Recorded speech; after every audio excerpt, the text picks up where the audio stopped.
We are live. Hey guys, welcome back. Ravenflower. I was like Ravenflower's channel, and then I point to myself. Well, you pointed to your eye specifically, so I was worried for a second. Like, don't. Hi. And this is Cris. Welcome back.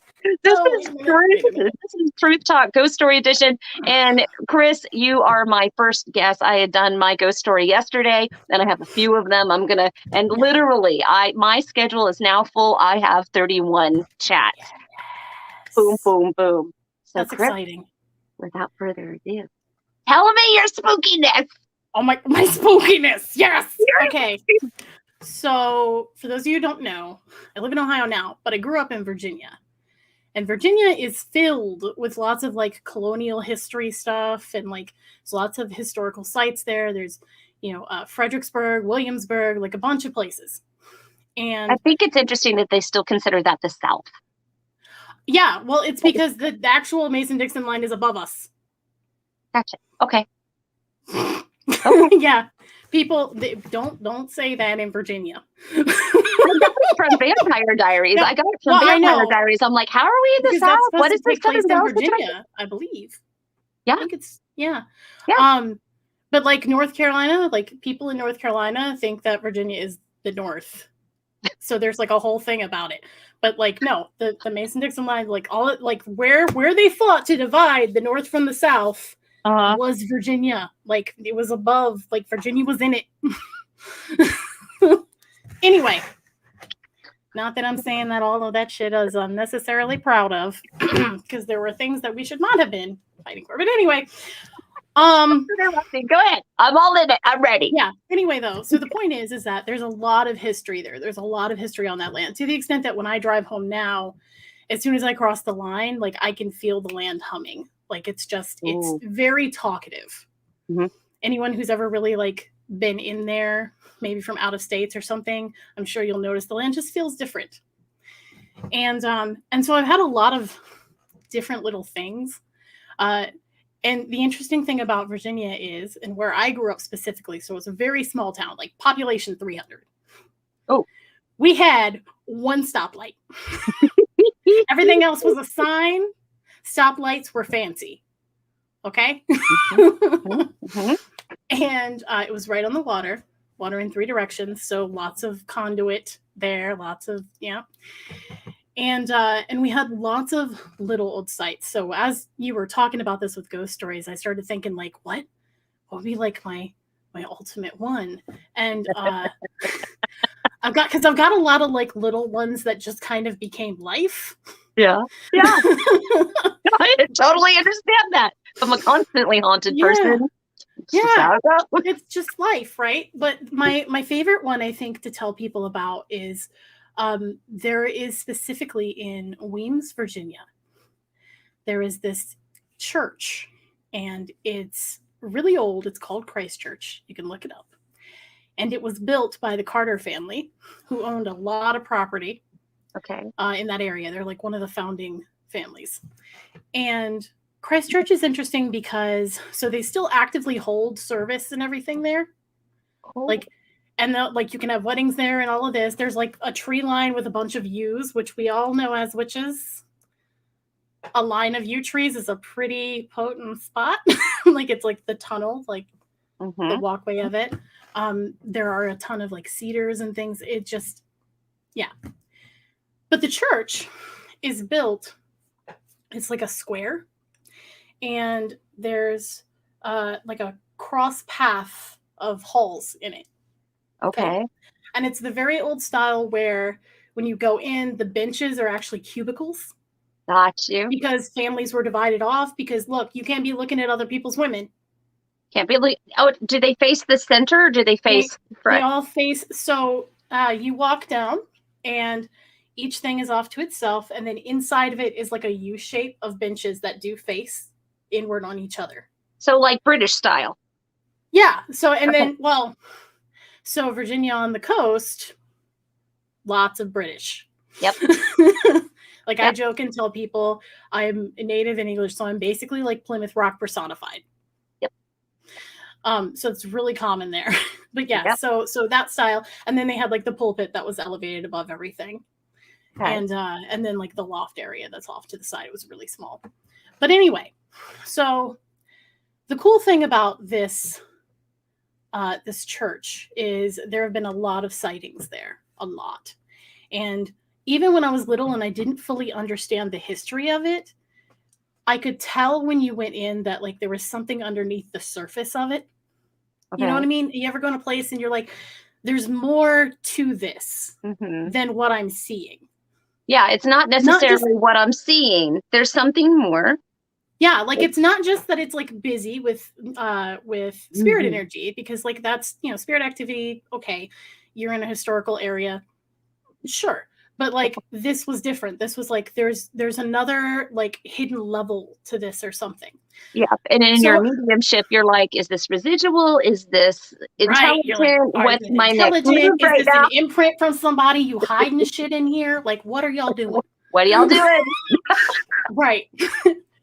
and so now the grounds and stuff are just like pretty active. There's a lot of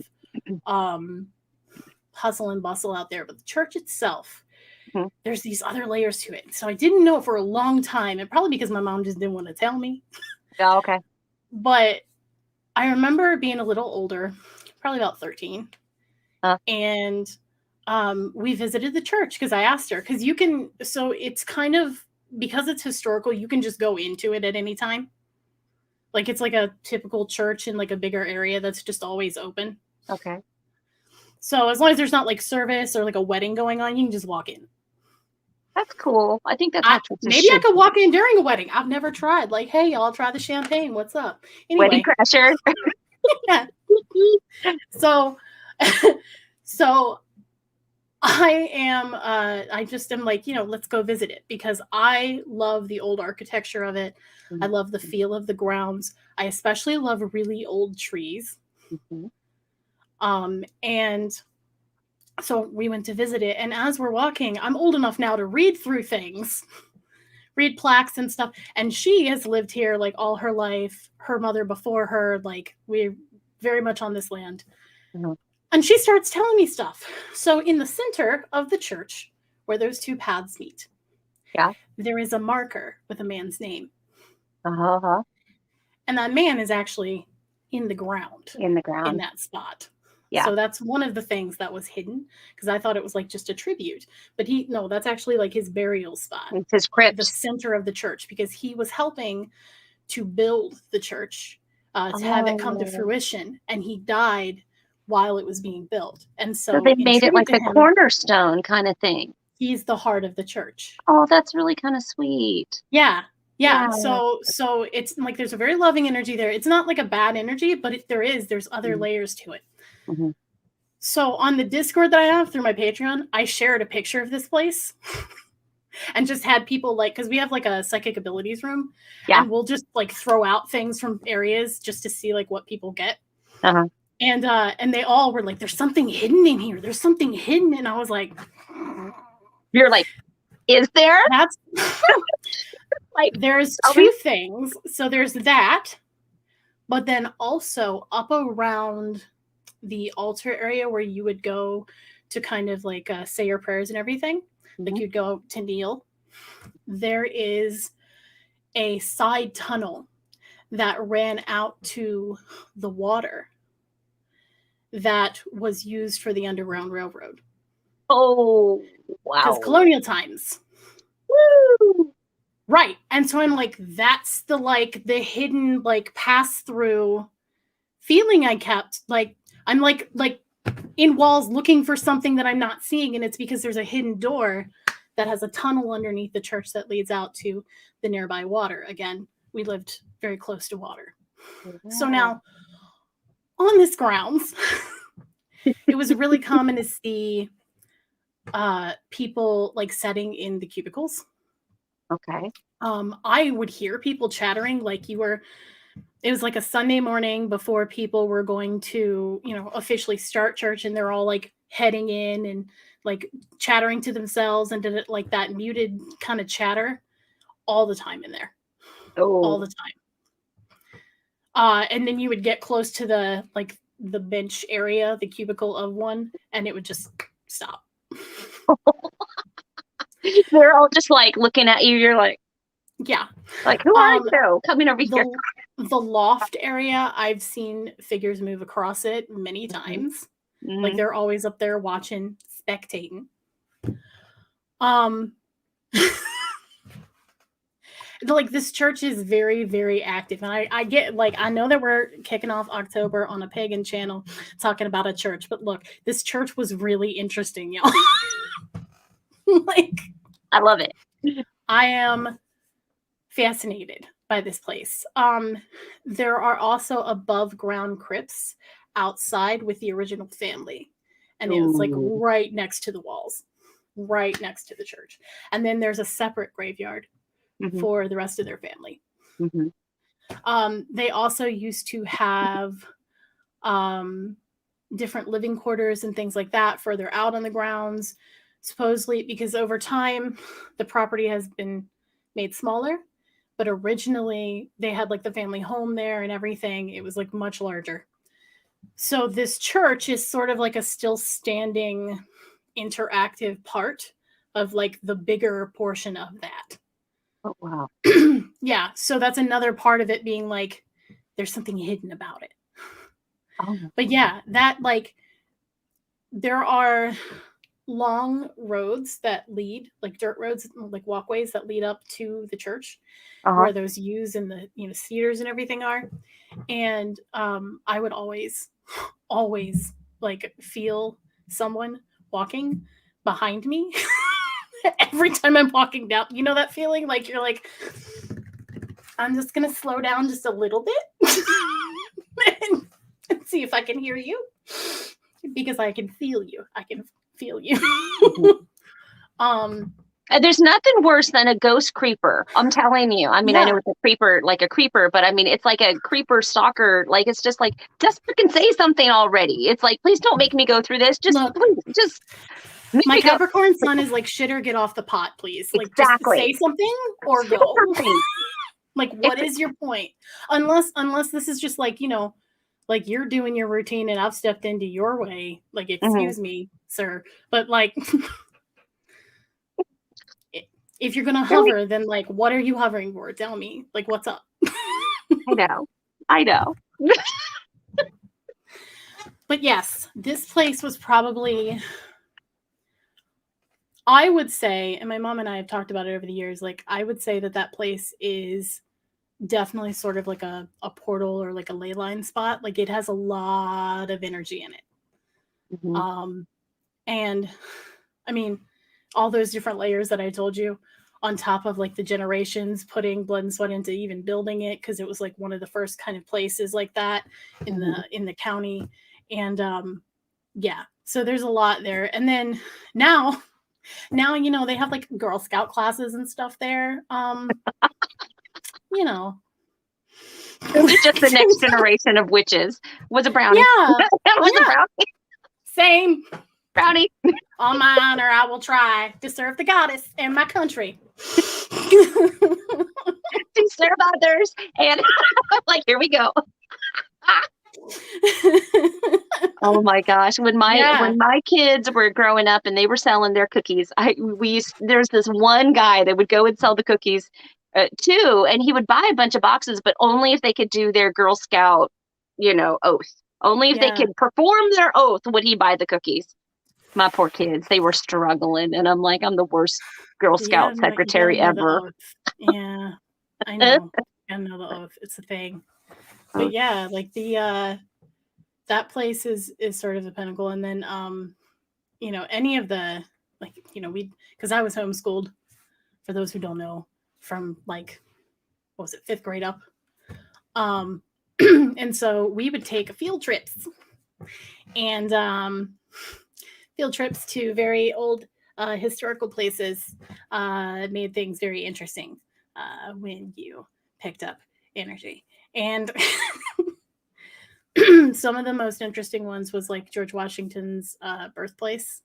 Ooh. That one was real. Like the servants and stuff were still like hustling and bustling in the house.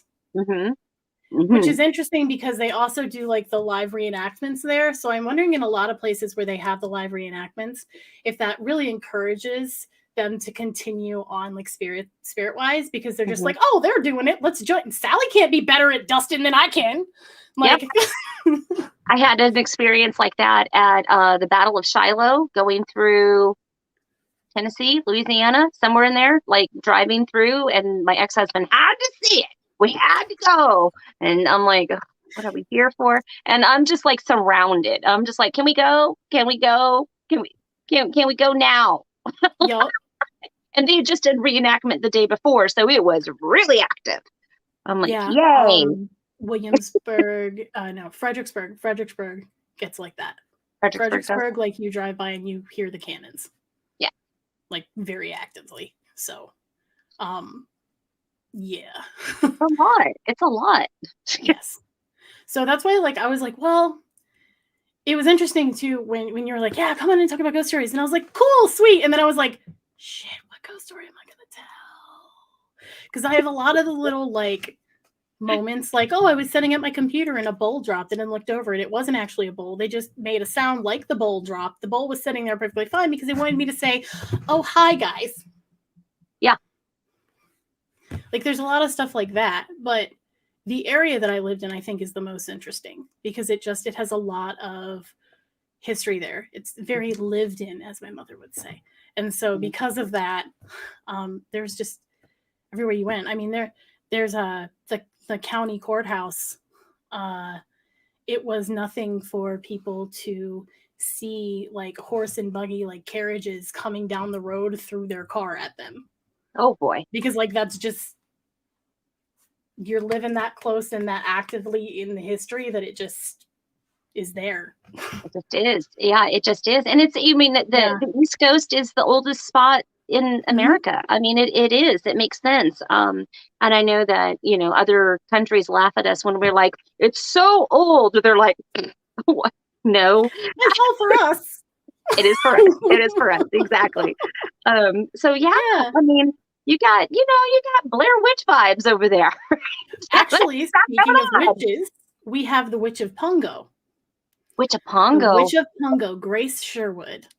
Ooh. So the Witch of Pongo, from Southern Virginia, I believe, because she was more like the swamp witch nowadays. And she was a woman that was consistently trialed for witchcraft and various other things while we're at it. They just wanted to bring her into court constantly. And I believe it was very entertaining.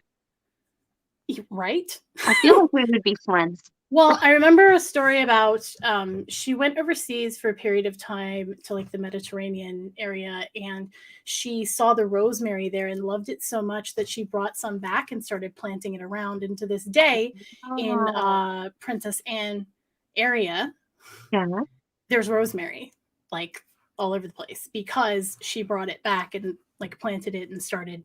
Yeah. So how's that for your invasive species? Anyway, it's great though. That's a great witchy like tip. Yeah. Not only you're going to use the rosemary for all kinds of stuff, but it came from a witch. I know, but because she did this, they were like, yeah, you're definitely a witch. Trial that bitch. And so here's the thing. So she did the ducking method, which is the trial by water. And she survived. She floated. Because for those who don't know, ducking basically is like you sink and you're innocent, you float and you're a witch. You're a witch. Mm-hmm. Well, she floated, so they stuck her in jail like life sentence. Now, it was many, many years later, she did get out. And actually, the person in power at the time helped her get her property back too. And so she went on to live a life where she, ended up having kids. She had I think it was 3 sons, and she helped the animals and the children in her area. And she was a healer and a midwife in the area. And to this day, there is a statue that has been erected in front of one of our hospitals in Virginia that is of her in dedication to her. That is about a mile away from where she went. She underwent her ducking, and about, I think it was 2 miles away from her home. or no, the courthouse, 2 miles away from the courthouse where she was trialed consistently. Wow. Yeah. And then 300 years later, 10 a.m. to the time that she was put under ducking, they pardoned her officially. Now she's dead, so like thanks guys, but also like they did pardon her. Like the mayor at the time was like, no, we hereby like release this like mark on her. It was inhumane to do so, and she was wrongly accused and like all that kind of stuff. Like it's on the statue. They printed out the letter. Wow. So yeah, we actually do have a witch of Virginia. She ended up being a healer and a midwife, and many people in Virginia that are in the healing area of things look to her as one of our first healers. Wow. Okay, now are you still in Virginia? No, I am not. Now I'm in Ohio. Okay, that's right. You are a Ohio witch. Yes. Boy, did we have this talk? We had this talk. I'm like, let me think. You've been on my channel a few times. Yeah, I'm in Ohio, but you know, I grew up in Virginia. I love Virginia. I don't dislike Ohio, but Ohio is very different. Different land for sure. Different struggles. It's totally different. I mean, it's different. It's different energies here in the Pacific Northwest than it was in Texas. I mean, like night and day, totally different. Like my practice became different. The way I just do things is different. The energy is completely different. And the plants and stuff, like the plants that would be your go-to are completely different in a new area. Yeah. You know, like I'm in a completely different grow zone. And so like, you know, my walnut trees and things like that they're not around here. I don't see them. I don't see nearly as many gumball trees, and gumballs, those are witches' birds. Those are like heavily used in practice back home.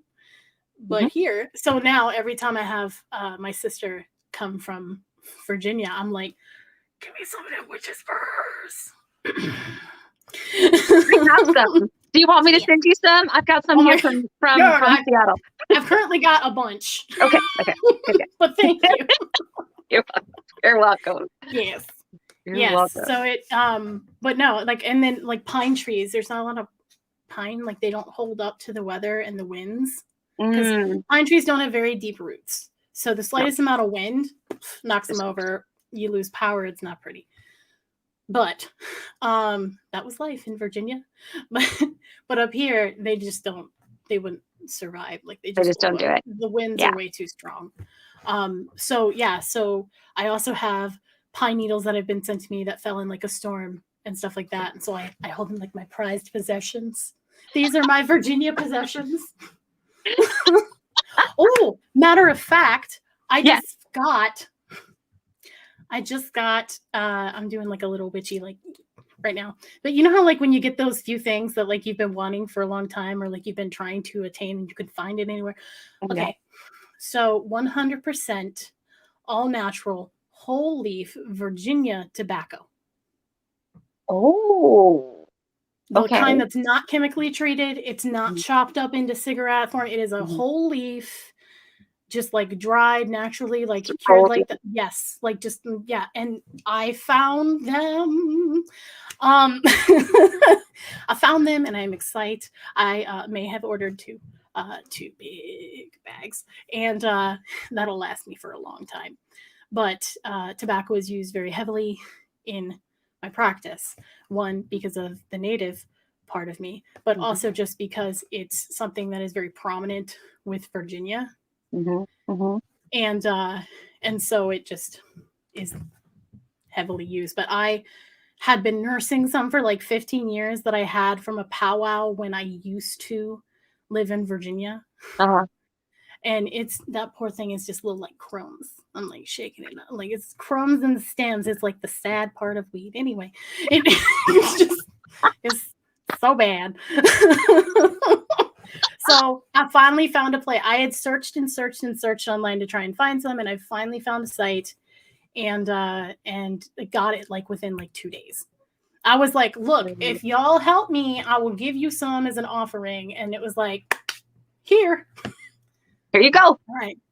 I love Thank it. you. Motivation. Here's yours. Here's mine. Here's yours. Like dealing cards.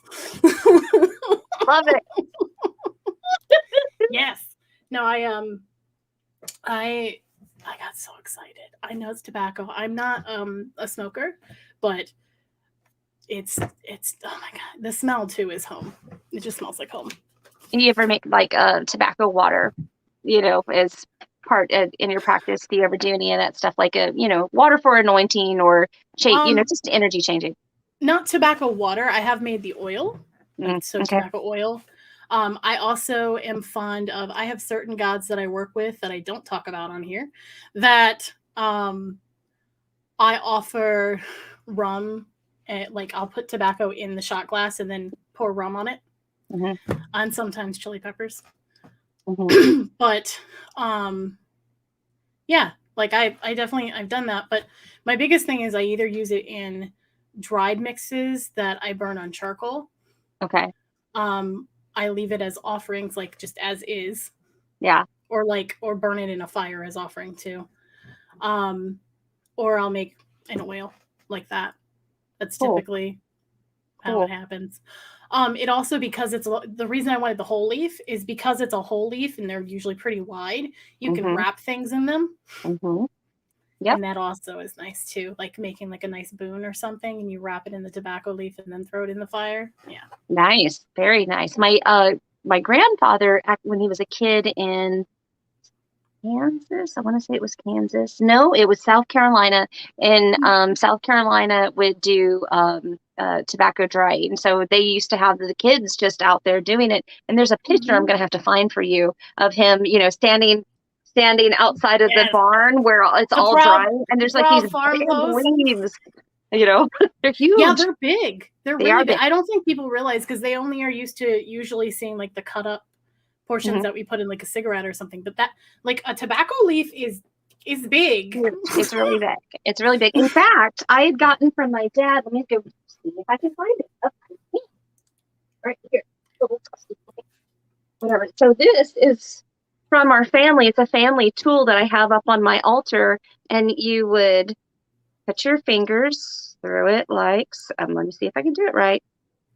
Oh, okay. So you put your fingers through it like so, and then you just kind of with the leaves. That's what you're supposed to do. I think I did it the wrong way. Okay. So like this.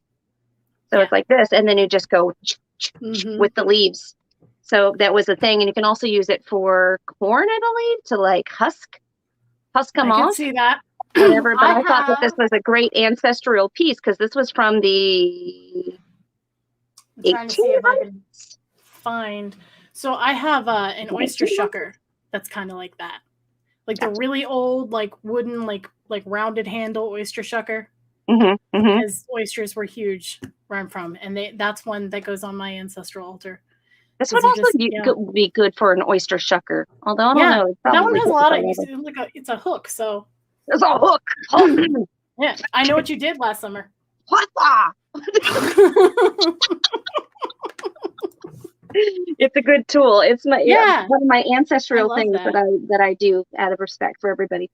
I think one of my favorite ones that I have is do you know the really old medical syringes that were glass and metal? Yes. So I've got a few of those from my mother, because my mom is a nurse. She's a retired nurse now. So anytime she would see really old medical equipment, she would collect it. And because we were like some yard sailing fiends. You guys are out here like buying so many expensive things off of these stores for tools, and like you go yard sailing. Go yard sailing. I mean, thrift shopping, yard sailing. I mean, you can find all kinds of wonderful things. I mean, it cracks me up when people pay for candle holders. I'm like, you need to just. It's so funny, because most of my candles actually, this right here, that is my working candle. It looks real fancy. It's two. This was $2. Sticker still on it from Savers. And this one is super old. It's brass. I have a love of brass, and you can find a bunch of that stuff at like yard sales and stuff like that thrift stores. You can. And it has, I don't even think you're going to be able to see it on it, but like around it is each zodiac sign. Nice. It's real old. I love it. I also got this from the thrift shop, and I can't even say. Let's see, and I even put, because it was for Ravenflower Designs, and it even says on the bottom here, not for sale, because I had it at my little display booth, and they were like, "Ooh, what's my colors just like, great." I got it for 25 cents. I'm like, people got to stop paying these prices. It's crazy. And then like my mom got like an entire pewter set that she gave to me at a yard sale, super cheap. This doesn't even have a sticker on it anymore. But like, yeah, tons of this, and this is just, the little pit berry on it. Did I ever show you the little candelabra that Bear found me? It is the cutest thing. Okay, so I use it because it fits chime candles. Ghost Stories has turned into show and tell, y'all. Welcome. Yeah, it has. Okay, so I have 2 of these. But look at how adorable cute this is. Yeah. Cute. And it fits the chime candles just perfectly. So I can kind of do like a candle prescription, if you will, for color correspondences, and then have, whatever. So I could have a white and a black, and then my dressed candle in the middle and let it go. That's it. What also would be really cool with that too is gateway magic, because you could have the 2 ends be the gateways, and then what's walking through the center. Ooh. Yeah. Witchy tips, witchy ghost stories, and witchy tips, and show and tell. Well, that wraps that up. Like literally, we were just coming in and out. We'll go.